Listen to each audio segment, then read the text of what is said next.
அனைவருக்கும் வணக்கம். 8ஆம் வகுப்பு மாணவர்களுக்கான அரசு உதவித்தொகையுடன் கூடிய என்எம்எம்எஸ் தேர்வு சேட் பகுதி கணக்கு பாடத்திற்கான வீடியோக்கள் தான் நம்ம தொடர்ச்சியாக பார்த்துக்கிட்டு இருக்கோம். 7ஆம் வகுப்பு முதல் பருவம் இயல் 3 இயற்கணிதம். இந்த பாடத்தில் உள்ள மொத்த பாடக்கருத்துகளையும் இந்த ஒரே வீடியோவிலேயே பார்த்துடலாம். Welcome to money math board. NMMS தேர்வை பொறுத்த வரைக்கும் இயற்கணிதம் அப்படிங்கிற டாப்பிக்கும் வடிவியல் அப்படிங்கிற டாப்பிக்கும் ரொம்ப ரொம்ப முக்கியம். சேட் பகுதியில் மொத்தமாக 90 வினாக்கள் கேட்கப்படும். அந்த 90ல் 20 வினாக்கள் கணக்கு பாடத்திலிருந்தே கேட்டுருவாங்க.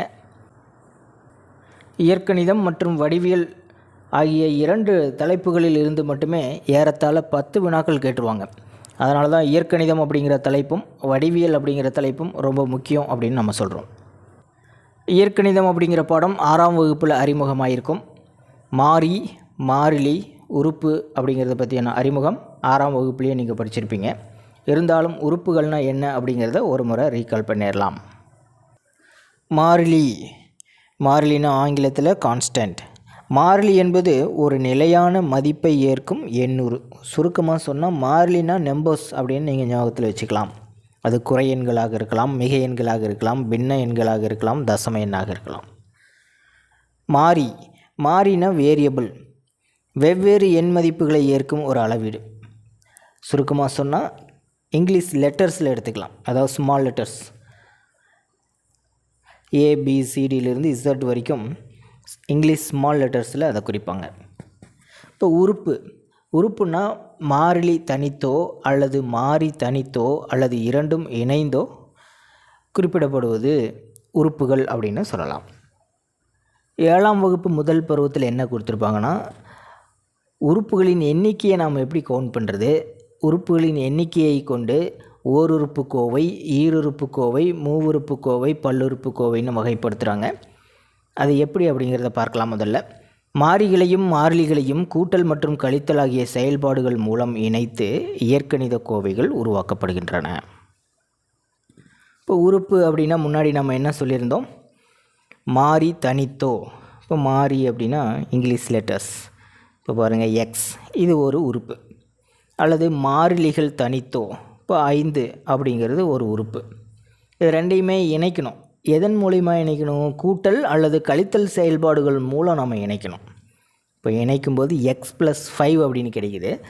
X அப்படிங்கிறது ஒரு உறுப்பு, 5 அப்படிங்கிறது ஒரு உறுப்பு. இதில் மொத்தமாக இது ஒரு இயற்கணித கோவைன்னு ஆயிடுச்சு. இந்த இயற்கணித கோவை 2 உறுப்புகளை பெற்று இருக்கிறது. ஆகவே இது ஒரு ஈருறுப்பு கோவை அப்படின்னு சொல்லணும். இப்போ 2y அப்படிங்கிறது ஒரு உறுப்பு, 2z அப்படிங்கிறது ஒரு உறுப்பு. ரெண்டுக்கும் இடையில் ஒரு கழித்தல் அப்படிங்கிற செயல்பாடு நம்ம போட்டோம் அப்படின்னா 2y - 2z அப்படிங்கிறது ஒரு இயற்கணித கோவை. இந்த இயற்கணித கோவையில் 2 உறுப்புகள் இருக்குது. இதில் எத்தனை உறுப்புகள் இருக்குன்றதை நம்ம எதை வச்சு நம்ம கால்குலேட் பண்ணுறோம் அப்படின்னா, இந்த கூட்டல் கழித்தல் செயல்பாடுகளை வச்சு தான் நம்ம கால்குலேட் பண்ணுறோம். இப்போ கழித்தல் இருக்கா, கழித்தலுக்கு முன்னாடி இருக்கிற இந்த 2y, இந்த 2z ரெண்டுமே 2 உறுப்புகள் சொல்லலாம்.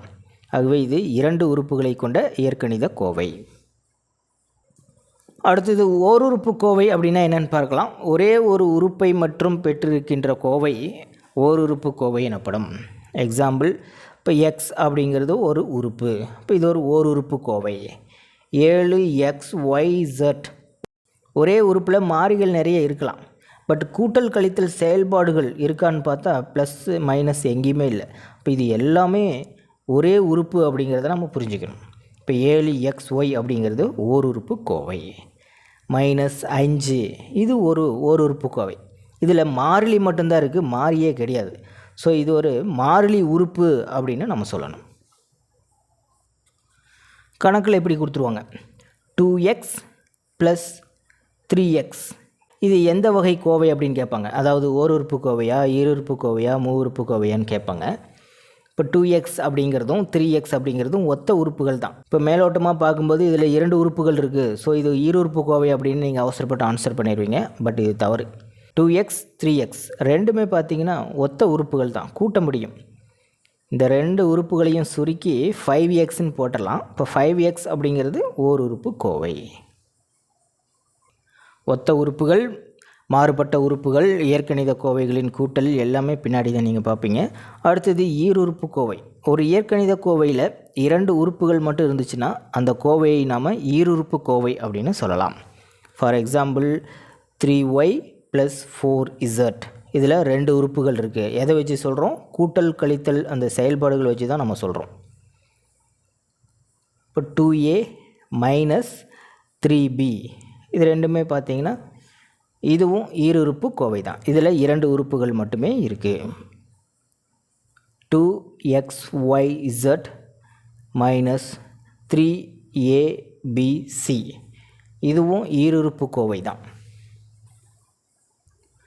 அடுத்தது 3 உறுப்புகளை கொண்ட கோவை மூவுறுப்பு கோவை என அழைக்கப்படும். ஒரு கோவையில் 3 உறுப்புகள் மட்டும்தான் இருக்கணும். இப்போ x + y + z, இது ஒரு மூவுறுப்பு கோவை. 2x + 3y - 5, இது பார்த்திங்கன்னா மூவுறுப்பு கோவை. இதில் x அப்படிங்கிற மாதிரி இருக்குது, இந்த உறுப்பில் y அப்படிங்கிற மாதிரி இருக்குது. இந்த -5 பாருங்கள் மாறியே கிடையாது. அப்போ இது மாறிலி உறுப்பு அப்படின்னு நம்ம சொல்லணும். அடுத்தது பல்லுறுப்பு கோவை, 1 அல்லது அதற்கு மேற்பட்ட உறுப்புகள் கொண்ட கோவை. இப்போ ஓருறுப்பு கோவையாக இருந்தாலும் அல்லது அதற்கு மேற்பட்ட உறுப்புகளை கொண்ட கோவையாக இருந்தாலும் அதை நம்ம பல்லுறுப்பு கோவைன்னு தான் சொல்லணும். இப்போ மேலே எழுதியிருக்கிற எல்லாமே பல்லுறுப்பு கோவை தான். எல்லாமே பல்லுறுப்பு கோவை தான். அதில் ஒரே ஒரு உறுப்பு மட்டும் இருந்ததுன்னா ஸ்பெஷலாக நம்ம ஓருறுப்பு கோவைன்னு சொல்லுவோம். ஒரு பல்லுறுப்பு கோவையானது 2 உறுப்புகளை மட்டும் பெற்றிருந்தால் அதை நம்ம ஈருறுப்பு கோவைன்னு சொல்கிறோம். ஒரு பல்லுறுப்பு கோவையானது 3 உறுப்புகளை மட்டும் பெற்றிருந்தால் அதை நம்ம மூவுறுப்பு கோவைன்னு சொல்கிறோம். ஒரு கோவையில் 3க்கு மேற்பட்ட உறுப்புகள் இருந்தாலும் அதை நம்ம பல்லுறுப்பு கோவைன்னு தான் சொல்லுவோம். இப்போ எல்லா கோவையுமே நம்ம பல்லுறுப்பு கோவைன்னு சொல்லலாம். மாணவர்கள் எப்படி தவறாக புரிஞ்சுக்குவாங்கன்னா, ஒரே ஒரு உறுப்புன்னு இருந்ததுன்னா அது ஓருறுப்பு கோவை மட்டும்தான், 2 உறுப்பு இருந்ததுன்னா அது ஈருறுப்பு கோவைன்னு மட்டும்தான் சொல்லணும், 3 உறுப்புகள் மட்டும் இருந்தால் அது மூவுறுப்பு கோவைன்னு மட்டும்தான் சொல்லணும், 3க்கு மேலே போயிடுச்சுன்னா அது பல்லுறுப்பு கோவைன்னு சொல்லணும் அப்படின்னு தவறாக புரிஞ்சுக்கிறாங்க. அது தவறு. 1 அல்லது அதற்கு மேற்பட்ட உறுப்புகள் கொண்ட கோவை பல்லுறுப்பு கோவை. அடுத்தது உறுப்பின் கெழு ஒவ்வொரு காரணிக்கும் அல்லது காரணிகளின் பெருக்கற்பலனுக்கும் மீதமுள்ள காரணிகளின் பெருக்கல் அதன் கெழு என்று அழைக்கப்படும். இப்போ 2xy அப்படிங்கிறது ஒரு ஓருறுப்பு கோவை. இது நாம் 1க்கு மேற்பட்ட காரணிகளின் பெருக்கற்பலனாக எப்படி எழுதலாம்? 2 × x × y அப்படின்னு எழுத முடியும்.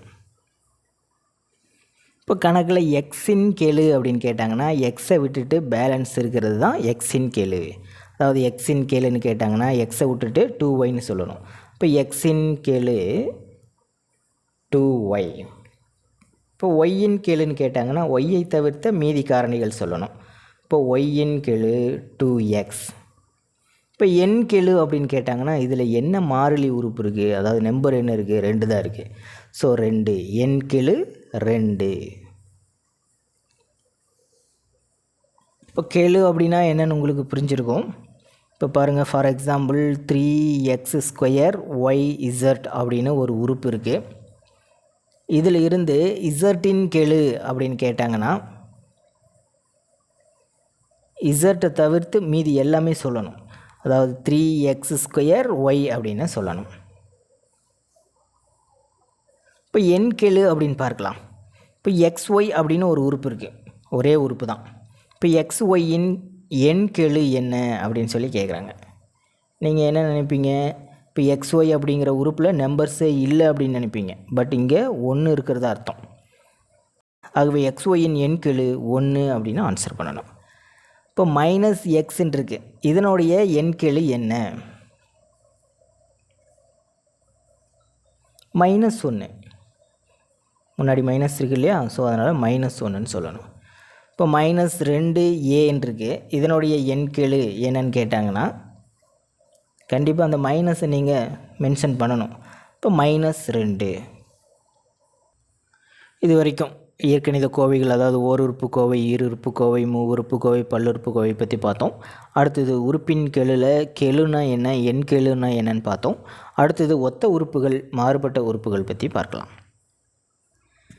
எதுக்காக நம்ம ஒத்த உறுப்புகள், மாறுபட்ட உறுப்புகள் பற்றி தெரிஞ்சிருக்கணும் அப்படின்னா, ஒத்த உறுப்புகளை மட்டும்தான் கூட்டவோ கழிக்கவோ முடியும். நமக்கு 7ஆம் வகுப்பு முதல் பருவத்தில் இயற்கணித கோவைகளின் கூட்டல் மற்றும் கழித்தல் தான் கொடுத்துருக்காங்க. இயற்கணித கோவையின் கூட்டல் கழித்தல் செய்யணும்னா ஒத்த உறுப்புகள் எது, மாறுபட்ட உறுப்புகள் எது அப்படிங்கிறத நம்ம தனியாக பிரித்து பார்க்க தெரியணும். இப்போ ஒத்த உறுப்புகள்னால் என்ன? ஒரே மாறியை கொண்ட உறுப்புகள். நமக்கு உறுப்புனா என்னென்னு தெரியும், மாறினா என்னென்னு தெரியும். அதாவது மாறியை ஸ்மால் லெட்டர்ஸில் தான், மாறியை இங்கிலீஷ் ஸ்மால் லெட்டர்ஸில் தான் சொல்லுவாங்க. இப்போ இங்கிலீஷ் ஸ்மால் லெட்டர்ஸ் எல்லாம் ஈக்குவலாக இருக்கிற உறுப்புகள் எல்லாமே ஒத்த உறுப்புகள், லைக் டேர்ம்ஸ். எக்ஸாம்பிள் பார்க்கலாம். 2x அப்படிங்கிறது ஒரு உறுப்பு, 3a இது ஒரு உறுப்பு. எல்லாமே ஓர் உறுப்பு தான் எழுதிட்டு இருக்கோம். எல்லாமே ஓர் உறுப்பு கோவைகளாக எடுத்து எழுதிக்கலாம். 5y மைனஸ் 2y 5x அப்படின்னு வச்சுக்கலாம்.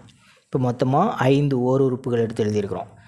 இப்போது ஒரே மாறிகளை கொண்டது எது எதுன்னு பார்க்கலாம். எக்ஸு எக்ஸுன்னு இருக்குது. அப்போ 2x 5x ரெண்டுமே ஒத்த உறுப்புகள். அடுத்தது பாருங்கள், ஒய் ஒயின்னு இருக்குது. அப்போ இந்த ரெண்டு உறுப்புகள்லேயும் மாறி சேமாக இருக்குது இல்லையா? இப்போ 5y மைனஸ் 2y ரெண்டுமே ஒத்த உறுப்புகள். இது ரெண்டும் ஒத்த உறுப்பு, இது ரெண்டும் ஒத்த உறுப்பு. அடுத்தது மாறுபட்ட உறுப்புகள். இதுக்கு அப்படியே ஆப்போசிட்டு தான். மாறுபட்ட அல்லது வெவ்வேறு மாறியை கொண்ட உறுப்புகளாகும். 5x 5y இது ரெண்டுமே மாறுபட்ட உறுப்புகள். ஏன் அப்படின்னு கேட்டிங்கன்னா மாறி டிஃப்ரெண்ட்டாக இருக்குது. அடுத்தது 5y 2a ரெண்டுமே டிஃப்ரெண்ட்டாக இருக்குது. ஏன்னா இது ஒய், இதில் மாறி வந்து ஏ. இன்னொரு எக்ஸாம்பிள் கூட பார்க்கலாம். 2a square. ஏ ஈக்குவலாக இருக்கே அப்படின்னு நீங்கள் நினைக்கக்கூடாது. இது ஏ, இது ஏ ஸ்கொயர். அப்போ ரெண்டுமே வெவ்வேறு தான். இப்போ ரெண்டுமே மாறுபட்ட உறுப்புகள். அடுத்த சப்டைட்டில் இயற்கணித கோவையின் மதிப்பு. இந்த மதிப்பு கண்டுபிடிக்கும்போது ஒரு 4 படிநிலைகள் இருக்குது. அதுபடி தான் நம்ம மதிப்பை கண்டுபிடிக்கணும். படி 1, கணக்கை நன்றாக படித்து புரிந்து கொண்டு மாறியையும் இயற்கணித கோவையையும் கண்டறிக. 2வது ஸ்டெப்பில் ஒவ்வொரு மாறிக்கு பதிலாகவும் அதற்கு ஈடான எண் மதிப்பை பிரதியிட்டு ஓர் எண்கோவையை பெறுக. 3வது பிட்மாஸ் முறையை பயன்படுத்தி அந்த எண்கோவையை சுருக்குக. நிறைய பேர் கமெண்டில் பார்த்தீங்கன்னா அது போர்ட் மாஸ் தானே, பிட் மாஸ்ன்னு சொல்கிறீங்க அப்படிங்கிறாங்க. இப்போ போர்ட் மாஸை பிட் மாஸாக மாற்றி நிறைய வருடங்கள் ஆச்சு. ஸோ பிட் மாஸ் அப்படிங்கிறது தான் கரெக்டு. அதில் பிட் மாஸ் பிக்கு அப்புறம் ஐ வருது இல்லையா? ஐ அப்படிங்கிறது இண்டீசஸ். அதை கூட ஒரு முறை என்எம்எம்எஸ்ஸில் கேட்டிருந்தாங்க, ஐ ஃபார் இண்டீசஸ். அடுத்து 4வது படி இறுதியாக கிடைக்கும் மதிப்பே அந்த இயற்கணித கோவையின் மதிப்பாகும். இப்போ நம்ம ஓரலாக அந்த 4 படிநிலைகளை படிக்கும்போது புரியலனா கூட ஒரு கணக்கை செஞ்சு பார்க்கும்போது ஈஸியாக உங்களுக்கு புரிஞ்சிடும். m = 2 n = -1 எனில் பின்வரும் கோவைகளின் மதிப்பை காண்க. 2 கணக்குகள் இருக்குது. 2 கணக்குலையும் ஒவ்வொரு கோவை கொடுத்துருக்காங்க. அந்த கோவையின் மதிப்பு கண்டுபிடிக்கலாம். இந்த 2 கோவைக்கும் mக்கு பதிலாக அதனுடைய வேல்யூ 2 அப்படின்னு சப்ஸ்டியூட் பண்ணணும். nக்கு பதிலாக -1 அப்படின்னு பிரதியிடணும். ஃபஸ்ட்டு ஸ்டெப் என்ன சொன்னோம்? கணக்கை நன்றாக படித்து புரிந்து கொண்டு மாறியையும் இயற்கணித கோவையையும் கண்டறிக. இதுதான் இயற்கணித கோவை. இதில் இருக்கிற மாறி என்னது? ஃபஸ்ட்டு டேர்மில் m அப்படிங்கிறது மாறி, செகண்ட் டேர்மில் n அப்படிங்கிறது மாறி. இதுதான் ஃபஸ்ட்டு படி. அடுத்து 2வது படியில் ஒவ்வொரு மாறிக்கு பதிலாகவும் அதற்கு ஈடான எண் மதிப்பை பிரதியிட்டு எண்கோவையை பெறுக. பாருங்க, mக்கு பதிலாக என்ன நம்ம பிரதியிடணும்? 2 அப்படின்னு பிரதியிடணும். இப்போ 3 அப்படியே வச்சுக்கிட்டு 3 mம் பெருக்கல் இருக்குது. ஸோ mக்கு பதிலாக நம்ம என்ன போடணும்? 2ன்னு போடணும். அப்படியே போட்டிங்கன்னா 32,000. இந்த இடத்துல ஒரு ப்ராக்கெட் குறி போட்டிங்கன்னா 3 2ம் பெருக்கல்ல இருக்கிறதா அர்த்தம். அடுத்து இந்த கோவையில் இருக்கிற ப்ளஸ் சிம்பிள் 2. அடுத்து nக்கு பதிலாக என்ன போடணும்? -1 அப்படின்னு போடணும். பிரதியிட்டுட்டோம். இதுதான் 2வது ஸ்டெப்பு. 3வது ஸ்டெப்பில் என்ன சொல்கிறாங்கன்னா பிட்மாஸ் ரூல்ஸை பயன்படுத்தி அதற்கேற்ப நம்ம சுருக்கணும்னு சொல்கிறாங்க. இப்போ பெருக்கலுக்கு அப்புறம் தானே கூட்டல். இப்போ முதல்ல பெருக்கல் செஞ்சிடலாம். 3 2 6 ப்ளஸ் 2 பெருக்கல் 1 ஒரு 2 தான். ஒரு மிக எண்ணையும் குறை எண்ணையும் பெருக்கும்போது மைனஸில் கிடைக்கும் answer. So -2 plus of minus equal to minus தான். இப்போ 6 -2 தேர்ஃபோர் 6ல் 2 போயிடுச்சுன்னா 4. இப்போ இதுதான் அந்த 4 படிநிலைகள். 4வது படியில் என்ன சொன்னோம்? இறுதியாக கிடைக்கும் மதிப்பே அந்த இயற்கணித கோவையின் மதிப்பு. இப்போ இந்த இயற்கணித கோவையின் மதிப்பு 4. இதே மாதிரி 2வது கணக்குக்கு ஆன்சர் போட்டுடலாம். 2 2ம் இந்த mம் பெருக்கல் இருக்குது. mக்கு பதிலாக 2 அப்படின்னு கொடுக்கணும். மைனஸ் எண்ணுக்கு பதில் என்னன்னு கொடுக்கணும், -1ன்னு கொடுக்கணும். இப்போ 2 4, மைனஸ் ஆஃப் -1 +1, therefore 4 + 1 = 5. இப்படி தான் நம்ம மாறியின் மதிப்பை ஒரு கோவையில் பிரதியிட்டு கோவையின் மதிப்பை கண்டுபிடிக்கணும். அடுத்தது இயற்கணித கோவைகளின் கூட்டல் மற்றும் கழித்தல். மெயினாக நீங்கள் தெரிஞ்சிக்க வேண்டிய ஒரே விஷயம், ஒத்த உறுப்புகளை மட்டும்தான் கூட்டவோ கழிக்கவோ முடியும். இப்போ ஈஸியாக ஒரு கணக்கு போடலாம். 3p, 14p இந்த 2 உறுப்புகளையும் நம்ம கூட்டணும். இப்போ ஹரிசாண்டல் மெத்தட்லேயும் போடலாம், வெர்டிக்கலாகவும் போடலாம். நம்ம வெர்டிக்கலாக ஃபஸ்ட்டு செஞ்சு பார்க்கலாம். 3p அப்புறம் 14p ரெண்டையுமே நம்ம என்ன பண்ணணும், கூட்டணும். இந்த மாறியை நம்ம கூட்டவே முடியாது இல்லையா, மாறி அப்படியே தான் இருக்கும். இப்போ 2 ஈக்குவலாக இருக்கான்னு பார்த்துடலாம். மாறி பாருங்கள், p சேமாக இருக்குது. இப்போ இது ரெண்டுமே ஒத்த உறுப்புகள் அப்படிங்கிறத முதல்ல கன்ஃபார்ம் பண்ணிக்கிட்டோம். அப்போ p அப்படிங்கிற மாறி கண்டிப்பாக மாறாது, அப்படியே தான் இருக்கும், ஸ்மால் லெட்டர் p. ஓகேங்களா? இப்போ நம்ம என்ன பண்ணணும், முன்னாடி இருக்கிற கெழுக்கள் அதாவது இந்த நம்பர்ஸை மட்டும்தான் கூட்டணும். 3ஐயும் 14ஐயும் கூட்டும்போது 17. இப்போ ஆன்சர் 17p. அடுத்த மாடல் பார்க்கலாம். 2x + 3y அப்படிங்கிறது ஒரு கோவை, -5y + 4x இதை நம்ம கூட்டணும். இப்போ நம்ம வெர்டிக்கலாக போடும்போது என்ன பண்ணுவோம், 2x + 3y -5y + 4x அப்படி போட்டிங்கன்னா பாருங்கள், எக்ஸுக்கு நேராக எக்ஸ் இருக்கா, இல்லை. ஒய்க்கு நேராக ஒய் இருக்கா, இல்லை. ஸோ நம்ம இப்படி எழுதவே கூடாது. இப்போ நம்ம இது பரிமாற்று பண்பை நிறைவு செய்யும் அப்படிங்கிறதுனால இந்த டேர்ம்ஸை மாற்றி எழுதலாம், இன்டர்சேஞ்ச் பண்ணி எழுதிக்க முடியும். முதல் கோவை மட்டும் அப்படியே நேராக எடுத்து எழுதிக்கலாம், 2x + 3y. இப்போ எக்ஸ் அப்படிங்கிற டேர்முக்கு நேராக எக்ஸ் தானே வரணும், ஸோ 4x. அடுத்தது -5y. இப்போ பார்த்தீங்கன்னா மாறி எக்ஸுக்கு நேராக எக்ஸ் அப்படிங்கிற டேர்மு தான் எடுத்து எழுதியிருக்கிறோம், ஒய்க்கு நேராக ஒய் அப்படிங்கிற டேர்மு தான் எழுதியிருக்கிறோம். இப்போ நம்ம கூட்டலாம். இப்போ ஒய் அப்படியே தான் இருக்கும், எக்ஸ் அப்படியே தான் இருக்கும், மாறி அப்படியே சேம் அப்படியே தான் இருக்கும். +3 -5 கூட்டும்போது என்னாகும், -2. +2 +4 ரெண்டுமே மிக எண்கள் தான், கூட்டும்போது 6. So answer 6x - 2y. கோவைகளின் உறுப்பை இன்டர்சேஞ்ச் பண்ணிக்கலாம், அதனுடைய வேல்யூ மாறாது அப்படிங்கிறத நீங்கள் தெரிஞ்சுக்கணும். அடுத்தது இயற்கணித கோவைகளின் கழித்தல் பார்க்கலாம். 4yயிலிருந்து 2yஐ கழிக்க அப்படின்னு ஒரு கணக்கு. இப்போ வெர்டிகலாகவும் ஹரிசாண்டலாகவும் செய்யலாம். இப்போ பாருங்கள், 4yயிலிருந்து 2y என்ன பண்ணணும், கழிக்கணும். இப்போ இயற்கணித கோவைகளின் கழித்தல் என்பது குறியை மாற்றி கூட்டணும், அவ்வளோதான். கழிக்க வேண்டிய அந்த உறுப்போட குறியை மாற்றி கூட்டணும். இப்போ +2yன்னு இருக்கா, இப்போ -2y கூட்டிக்கணும். இப்போ ஒய் சேமாக தான் இருக்குது, ஒத்த உறுப்பு, கழிக்கலாம். +4 -2 ரெண்டையும் கூட்டும்போது என்ன ஆகும், +2 கிடைக்கும். ஸோ +2y தான் ஆன்சர். அடுத்து இன்னொரு கணக்கு பார்க்கலாம். 4a + 5b அதிலிருந்து 2a - 3bயை நாம் என்ன பண்ணணும், கழிக்கணும். இப்போ நாம் ஏற்கனவே சொன்ன மாதிரி கழித்தல் என்பது குறியை மாற்றி கூட்டணும், அவ்வளோதான். இப்போ -3bன்னு இருக்குது, நம்ம +3b அப்படின்னு போட்டுக்கணும். +2aன்னு இருக்குது, -2a. அதாவது அந்தந்த உறுப்புகளின் நேர்மாறு தான். இப்போ a அதனுடைய நேர்மாறு -a, 5x -5x அதனுடைய கூட்டல் நேர்மாறு +5x. அந்த மாதிரி நேர்மாறு எழுதி கூட்டிக்கணும், அவ்வளோதான்.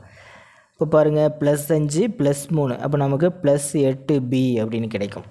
a அப்படியே தான் இருக்கும். +4 -2 குறியை மாற்றினதுக்கப்புறம் மைனஸ் ஆகிடுச்சு. இப்போ 4ல் 2 போயிடுச்சுன்னா 2, அப்போ 2a + 8b.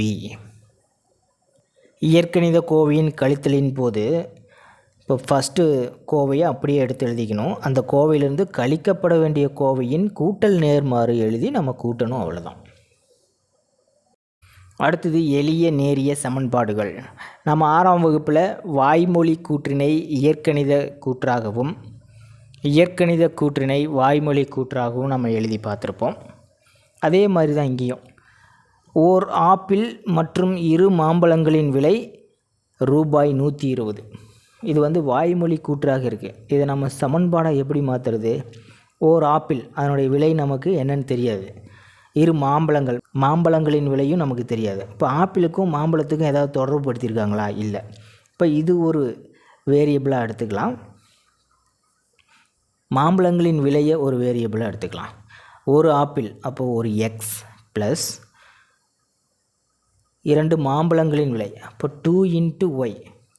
2 மாம்பழம் அப்படிங்கும்போது ஒரு மாம்பழத்தின் விலையை 2ஆல் நம்ம பெருக்கிக்கணும் இல்லையா? இது 2ஓட விலை மற்றும் இப்போ கூட்டிக்கணும். ஈக்குவல் டு எவ்வளோ? 120 ரூபா. இப்போ இந்த வாய்மொழி கூற்ற சமன்பாடாக இப்படி தான் நம்ம கன்வெர்ட் பண்ணி எழுதணும். ஒரு செவ்வகத்தின் சுற்றளவு 50 சென்டிமீட்டர். இப்போ செவ்வகத்தின் சுற்றளவு கண்டுபிடிக்கணும்னா நமக்கு என்னென்னலாம் தேவை? அந்த செவ்வகத்தின் நீளம் நமக்கு வேணும், செவ்வகத்தின் அகலம் b நமக்கு வேணும். ரெண்டையும் கூட்டி 2ஆல் பெருக்குனா நமக்கு சுற்றளவு கிடைச்சிரும். சுற்றளவு எவ்வளோ? 50 சென்டிமீட்டர். இப்படி தான் நம்ம சமன்பாடாக எடுத்து எழுதணும். 3வது, தாமரையின் வயது அவள் தங்கை செல்வியை விட 4 வயது அதிகம். இப்போ தாமரையின் வயதை ஒரு மாறியாகவும் தங்கை செல்வியின் வயதை மற்றொரு மாறியாகவும் நம்ம எடுத்துக்க முடியாது. ஏன்னு கேட்டிங்கன்னா இப்போ இருவரின் வயதையும் ஒரு தொடர்பு படுத்தியிருக்காங்க. அதாவது 4 வயது அதிகம் அப்படின்னு.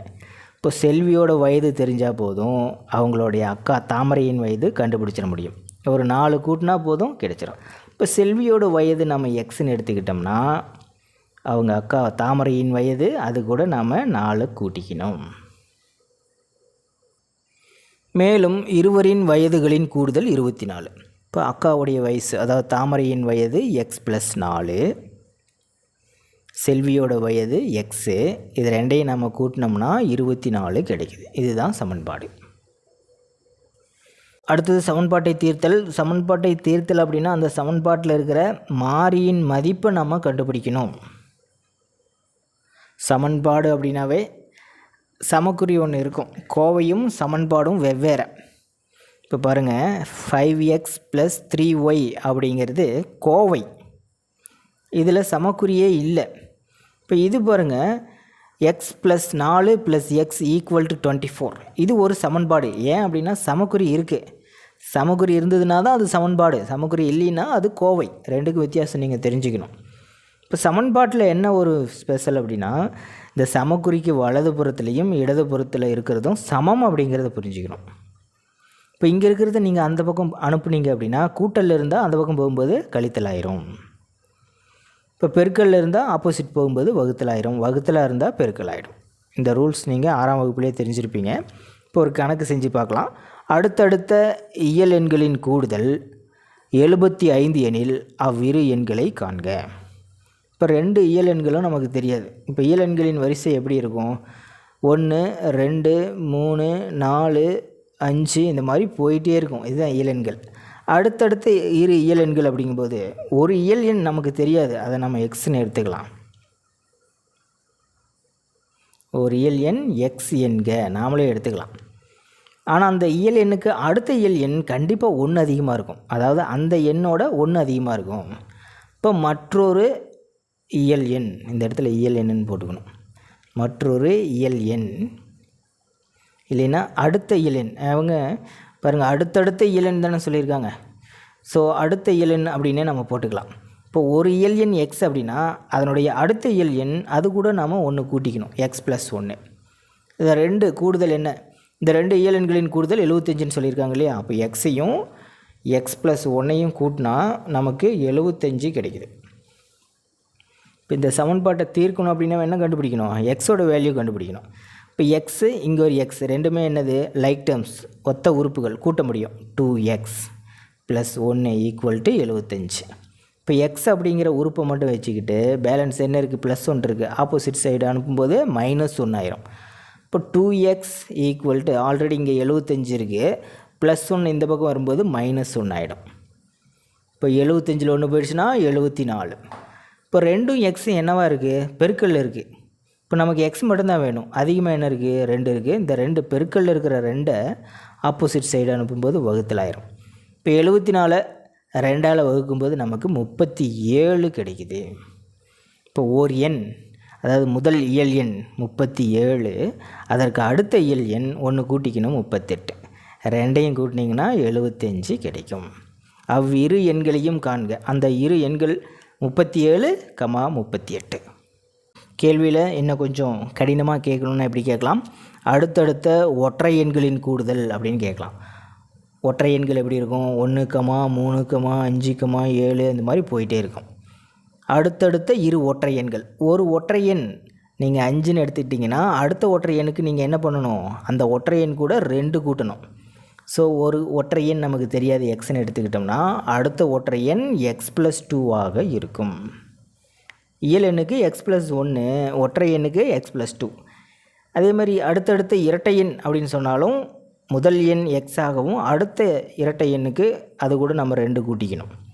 ஸோ x+2 அப்படிங்கிறது அடுத்தடுத்த இரட்டை எண்ணாக நம்ம எடுத்துக்கணும். அடுத்தது சில பயிற்சி வினாக்கள் செய்து பார்க்கலாம். பாடக்கருத்துகள் மட்டும் நம்ம தெரிஞ்சுக்கிட்டால் போதும். அடுத்தது எத்தனை வினாக்கள் கொடுத்தாலும் அதை நம்ம செஞ்சிட முடியும். முதல் கணக்கு பாருங்கள், 3, 6, 9, 12 அந்த தொடர் போயிட்டே இருக்குது. எனும் எண் அமைப்பின் பொது வடிவம் என்ன? பொது வடிவம்னா அடுத்தடுத்த எண்களை நம்ம எப்படி கண்டுபிடிக்கிறது அப்படிங்கிறது அந்த அமைப்பின் பொது வடிவம். இப்போ இங்கே எல்லாத்துலேயும் ஒரு மாறி இருக்கிறதா நம்ம எடுத்துக்குவோம். அந்த மாறியை நம்ம எண் அப்படின்னு எடுத்துக்கலாம். இப்போ மொதல் உறுப்புக்கு நம்ம 1ன்னு பிரதியிடணும், அடுத்த உறுப்புக்கு 2ன்னு பிரதியிடணும், அடுத்த உறுப்புக்கு 3 அப்படின்னு பிரதியிடணும். இது first term, second term, third term, fourth term வரைக்கும் கொடுத்துருக்காங்க. 1 எப்படி 3 ஆச்சு? ஸோ 1ஐ 3ஆல் பெருக்கணும். ரெண்டாவது டேர்மில் எப்படி 6 ஆச்சு? 2ஐ 3ஆல் பெருக்கணும். இப்போ ஒவ்வொரு டேர்மையும் நாம் 3ஆல் பெருக்கணும். இப்போ ஒவ்வொரு டேர்மையும் நம்ம என்னென்னு எடுத்துக்கிட்டோம்னா அந்த டேர்மை நம்ம 3ஆல் பெருக்கினா அடுத்தடுத்த உறுப்புகள் நமக்கு தெரிஞ்சிடும். இப்போ 5வது உறுப்பு நமக்கு வேணும்னா எண்ணுக்கு பதிலாக நீங்கள் 5ன்னு பிரதியிடுங்க. 3 × 5 therefore 15. இப்போ அடுத்த உறுப்பு அதாவது 6வது உறுப்பு உங்களுக்கு தெரியணும்னா எண்ணுக்கு பதிலாக 6ன்னு பிரதியிடுங்க. 3 × 6 = 18. இப்போ பொது வடிவம் கண்டுபிடிக்கும்போது இந்த எண் தொடரோட எத்தனாவது உறுப்பு உங்களுக்கு வேணுமோ ஈஸியாக சொல்லிட முடியும். இப்போ பொது வடிவம் 3n, ஆப்ஷன் 3. அடுத்து கேள்வி எண் 2, 3x + 5 = x + 9 என்பதன் தீர்வு. இது ஒரு சமன்பாடு. தீர்வு அப்படின்னாவே இதில் இருக்கிற மாறி என்னது? எக்ஸோட மதிப்பு என்னன்னு கேட்குறாங்க, அதுதான் கேள்வி. இப்போ பாருங்கள், 3x + 5 இது எக்ஸ் டேர்ம், இது கான்ஸ்டன்ட் டேர்ம். x + 9 இது எக்ஸ் டேர்ம், இது கான்ஸ்டன்ட் டேர்ம், அதாவது மாறிலி உறுப்பு. இப்போது மாறி இருக்கிற உறுப்பெல்லாம் ஒரு புறமும் மாறிலி உறுப்பெல்லாம் ஒரு புறமும் நம்ம அனுப்பிடலாம். இப்போது 3x + 5 = x + 9 இதுதான் கணக்கு. இப்போ இந்த எக்ஸை இந்த பக்கம் அனுப்பிடலாம், 5 அந்த பக்கம் அனுப்பிடலாம். இப்போ +x இந்த பக்கம் வரும்போது -x ஆகிடும். இங்கே 9 இருக்குது, +5 இந்த பக்கம் வரும்போது -5 ஆயிரும். இப்போ 3xம் எக்ஸும் பார்த்திங்கன்னா ஒத்த உறுப்புகள் தான், கழிக்கலாம். 3xலேருந்து இது 1x போயிடுச்சுன்னா 2x. இப்போ 2x = 9ல் 5 போயிடுச்சுன்னா 4. இப்போ 2xம் பெருக்கல் இருக்குது, நம்ம ஏற்கனவே சொன்னோம் இல்லையா, பெருக்கல் இருக்குது 2, சமக்குறிக்கு ஆப்போசிட் போகும்போது வகுத்தல் ஆயிரும். இப்போ 4 2ஆல் வகுத்திங்கன்னா 2 கிடைக்கும். இப்போ எக்ஸோட மதிப்பு 2. மூன்றாவது கணக்கு, y + 1 = 0 எனும் சமன்பாடு yன் m மதிப்பிற்கு உண்மையாகும். இப்போ yக்கு பதிலாக 0 போடணுமா, அல்லது yன் மதிப்பு -1ன்னு போடணுமா, அல்லது yன் மதிப்பு +1ன்னு போடணுமான்னு கேட்குறாங்க. நமக்கு சமன்பாடு y + 1 = 0, ஒய்யோட வேல்யூ நமக்கு வேணும் இல்லையா. அப்போ ஒய்யை மட்டும் சமக்குறிக்கு ஒரு புறமாக வச்சுக்கிட்டு இந்த +1 ஆப்போசிட் சைடு அனுப்பிடலாம், -1 ஆயிரும். இப்போ ஒய்க்கு பதிலாக -1ன்னு போடணும். அடுத்தது நான்காவது கணக்கு, ஒரு எண்ணின் 3 மடங்குடன் 5ஐ கூட்ட 44 கிடைக்கிறது, அந்த எண்ணை காண்க. இது ஒரு வாய்மொழி கூற்றாக இருக்குது. முதல்ல இதை சமன்பாடாக நம்ம எடுத்து எழுதணும், அதாவது இயற்கணித கூற்றாக கன்வெர்ட் பண்ணி எழுதணும். ஓர் எண் நமக்கு தெரியாது இல்லையா, அதை நம்ம ஏதாவது ஒரு மாறியாக, அதாவது எக்ஸ்ன்னு எடுத்துக்கலாம். ஓர் எண்ணின் 3 மடங்குடன், இப்போ மடங்கு அப்படின்னாவே நம்ம என்ன பண்ணணும், பெருக்கணும். இப்போ வாய்மொழி கூற்றை இயற்கணித கூற்றாக எப்படி மாற்றணும்னு நீங்கள் 6ஆம் வகுப்புலேயே படிச்சிருப்பீங்க. அதிகம் அப்படின்னாவே நம்ம என்ன பண்ணணும், கூட்டல் குறி போட்டுக்கணும். குறைவு அப்படின்னா கழிக்கணும். மடங்கு அப்படின்னா பெருக்கணும்னு அர்த்தம். பங்கு அப்படின்னா வகுக்கணும்னு அர்த்தம். நீங்கள் 6ஆம் வகுப்புலேயே படிச்சிருப்பீங்க. இப்போ மடங்குன்னு வந்துருச்சு. அப்போ மடங்குன்னு என்ன பண்ணணும், எக்ஸோட 3 பெருக்கணும். இப்போ 3x. இந்த 3xோட 5ஐ கூட்ட நேரடியாகவே கூட்டுங்கன்னு சொல்லிட்டாங்க. இப்போ +5 என்ன கிடைக்குது? கிடைக்கிறது அப்படிங்கும்போது ஈக்குவல் டு போட்டுக்கணும். ஒரு எண்ணின் 3 மடங்குடன் 5ஐ கூட்ட நமக்கு 44 கிடைக்குது. இதுதான் சமன்பாடு. அந்த எண்ணை காண்க, அதாவது எக்ஸோட மதிப்பை கண்டுபிடிக்கணும், அவ்வளோதான். இப்போ எக்ஸோட மதிப்பை கண்டுபிடிக்கணும்னா இந்த எக்ஸ் இருக்கிற இந்த டேர்மை மட்டும் இருக்கட்டும். இப்போ பேலன்ஸ் என்ன இருக்குது? +5 அப்படிங்கிற டேர்ம் இருக்குது. ஆப்போசிட் சைடு அனுப்பும்போது -5 ஆயிரும். இப்போ 3x = 44 - 5. 44 5 போயிடுச்சுன்னா 39. 3xம் பெருக்கல் இருக்குது. பெருக்கல் இருக்கிற 3 இந்த பக்கம் வரும்போது வகுத்தல் ஆயிரும். இப்போ வகுத்திங்கன்னா 1 3 3 3 3 9, அப்போ 13. அந்த எண் 13, ஆப்ஷன் 1. கேள்வி எண் 5. 2m + 8n + 10 எதனை கழித்தால் -3m + 7n + 16 கிடைக்கும்? கேள்வி நல்லா புரிஞ்சுக்கணும். ஒரு கோவை கொடுத்துட்டாங்க. இந்த கோவையிலிருந்து எந்த கோவையை நம்ம மைனஸ் பண்ணும்போது நமக்கு ஆன்சராக இந்த கோவை கிடைக்கும் அப்படின்னு கேட்டிருக்காங்க. 2m + 8n + 10 இதிலிருந்து நம்ம எதை கழிக்கணும்? அந்த கோவை நமக்கு தெரியாது, அதை தான் நம்ம கண்டுபிடிக்கணும். எந்த கோவையை கழித்தா நமக்கு ஆன்சராக 3m + 7n + 16 கிடைக்கும் அப்படின்னு கேட்டிருக்காங்க. இப்போ இந்த கோவை நமக்கு வேணும்னா இந்த கண்டுபிடிக்கப்பட வேண்டிய கோவையை நம்ம அந்த பக்கம் அனுப்பிடலாம். மைனஸ் கோவை அப்படிங்கிறது ப்ளஸ் கோவையாக மாறிடும். இங்கே 2m + 8n + 10 இங்கே இருக்கிறது ஆப்போசிட் சைடு வரும்போது எல்லாமே குறிய மாற்றிடணும், நேர்மாறு தான். இங்கே -3mனா +3m. நம்ம சொன்னோம் இல்லையா, ப்ளஸ்ஸாக இருந்தால் மைனஸ் ஆயிரும்ன்ட்டு. +7nனா -7n, +16னா -16. எல்லாமே ஒத்த உறுப்புகள் எது எது அப்படிங்கிறத கண்டுபிடிச்சிக்கலாம். 2m 3m ரெண்டுமே ஒத்த உறுப்புகள் தான், ரெண்டுமே ப்ளஸில் இருக்குது. So 5m.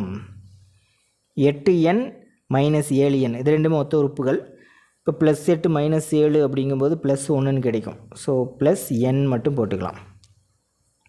+10 -16 இது ரெண்டுமே மாறிலி உறுப்பு இல்லையா? இப்போ ரெண்டையும் நம்ம கூட்டும்போது நமக்கு -6 அப்படின்னு கிடைக்கும். இப்போ அந்த கோவை 5m + n - 6, ஆப்ஷன் 2.